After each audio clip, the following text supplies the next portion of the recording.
김 박사, 오늘의 키워드 시간입니다. 오늘의 주요 뉴스 키워드로 알아볼 텐데요. 김대호 박사님과 함께합니다. 박사님 안녕하세요. 네, 반갑습니다. 네, 오늘도 5개 키워드 준비되어 있습니다. 첫 번째 키워드부터 함께 보시죠. 오늘 첫 번째 키워드, 깨진 샴페인입니다. 어제 한국은행이 금융통화위원회를 열고 기준금리를 동결했습니다. 그리고 올해 경제성장률 전망치를 기존 마이너스 0.2%에서 마이너스 1.3%로 1.1%포인트나 하향 조정을 했는데요. 아무래도 코로나19 영향이 크겠죠? 네, 한국은행이 어저께 경제 전망, 우리나라의 올해 경제 전망을 대폭 하향 조정했습니다. 경제 전망을 하는 곳은 여러 군데가 많이 있죠. 그러나 그중에서도 한국은행의 이 경제 전망이 가장 의미가 크다고 하겠습니다. 예. 한국은행의 이 경제 전망을 우리가 예의주시해서 봐야 되는 데는 두 가지 이유가 있어요. 첫 번째는 이 한국은행은 바로 경제 성장률을 측정하는 곳입니다.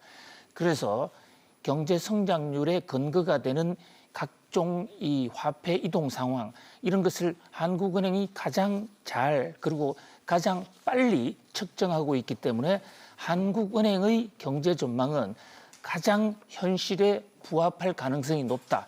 실제 상황에 가장 가깝다. 그렇기 때문에 한국은행의 이 전망이 중요하고요. 네. 두 번째로 한국은행 전망이 중요한 것은 한국은행의 전망은 단순히 심심풀이용으로 알아보자 하는 그런 차원이 아닙니다.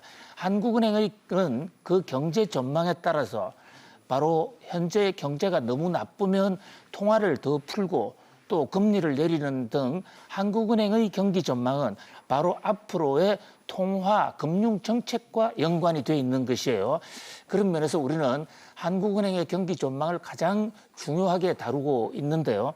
어저께 한국은행이 올해 우리나라 경제 전망을 마이너스 1.3%로 내다봤어요. 네, 박사님 게다가 최악의 경우에는 지금 마이너스 2.2%까지 갈 수 있다 이렇게 예측을 하고 있습니다. 그렇습니다. 예, 요즘 현재 상황으로 갈 경우에는 마이너스 1.3, 좀 더 나빠질 경우에는 마이너스 2.2까지 갈 수 있다. 지금 이런 얘기거든요.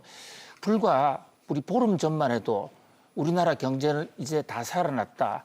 특히 V자형 급격한 반등을 할 것이다. 그런 기대가 높았습니다.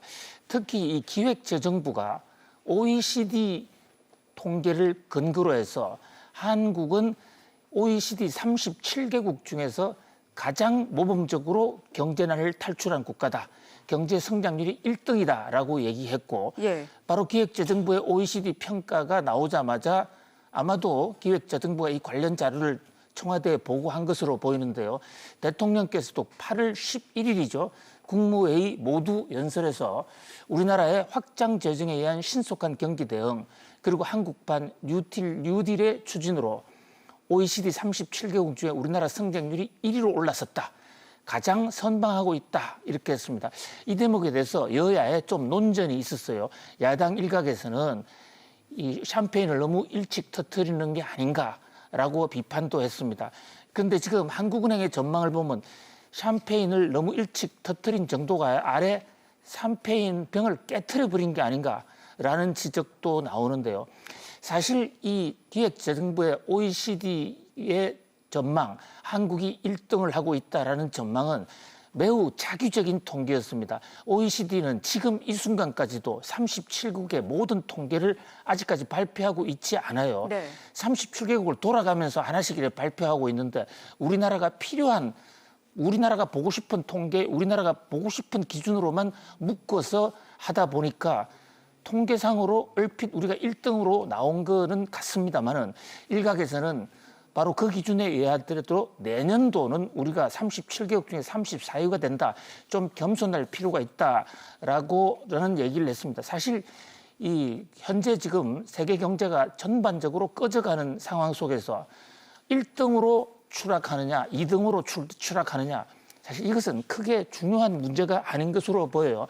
어떻게 하면 이 코로나19로 야기된 경제적 간극, 경제적 충격을 전 국민의 합심 일체로 각 경제 주체들이 서로 도와가면서 이 난국을 슬기롭게 극복하느냐, 이 대목이 더 중요한 게 아닌가 싶습니다.